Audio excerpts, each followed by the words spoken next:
Sorotan lainnya, Saudara, tim kuasa hukum Dr. Tifa menilai jaksa penuntut umum keliru menerapkan pasal dalam perkara dugaan pencemaran nama baik terkait polemik ijazah Presiden ke-7 Republik Indonesia Joko Widodo. Hal itu disampaikan kuasa hukum Dr. Tifa, Lutfi Hakim, usai sidang lanjutan yang beragendakan pembacaan tanggapan JPU atas perlawanan terdakwa di Pengadilan Negeri Jakarta Timur Kamis siang.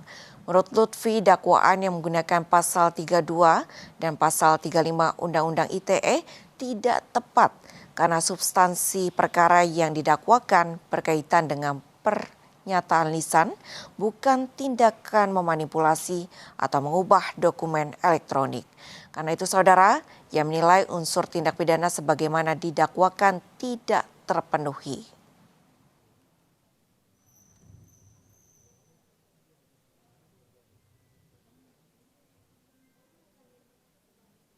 Kalau jaksa akan menggunakan kegiatan perkataan Saudara Tifa dalam acara dengan Aiman Wicaksono sebagai delik perbuatan mengubah, menciptakan dan sebagainya, maka yang terjadi haruslah pertama kali dahulu adalah Jokowi mengatakan apa yang dimiliki oleh Dian Sandi itu benar adalah ijazah saya.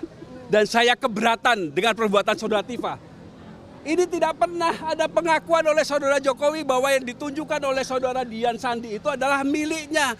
Kalau betul, ya dia nggak usah menunjukkan ijazahnya. Dia cukup mengatakan kepada pers, kepada kita semua, bahwa itu yang ditunjukkan Saudara Dian Sandi milik saya. Sementara dari sidang pra-peradilan Roy Suryo yang berlangsung di Pengadilan Negeri Jakarta Selatan hanya mengagendakan penyerahan dokumen kesimpulan dari pemohon dan termohon.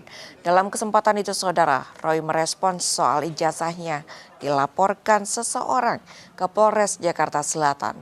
Roy tegaskan ijazah yang dimilikinya adalah dokumen asli dan siap dipertanggungjawabkan. Ijazahnya siapa? Ijazah saya. Bagus. Bagus. Jadi kalau laporkan ijazah saya, berarti dia sama itu mungkin si yang mau membakar Kejati itu. Ini ijazah asli saya. Kopi. Itu resmi. Ini kopi dari asli. Jadi artinya sah resmi Universitas Negeri Jakarta sudah kemudian menyerahkan dan tidak ada kesalahan apapun. Karena saya hanya mungkin kalau dikatakan salah nggak salah. Saya hanya kemudian baru mengambil ijazah kemarin. Dan saya mengambil itu kemarin setelah Tuan J itu digeruduk ya oleh rombongan yang nggak jelas yang punya legal.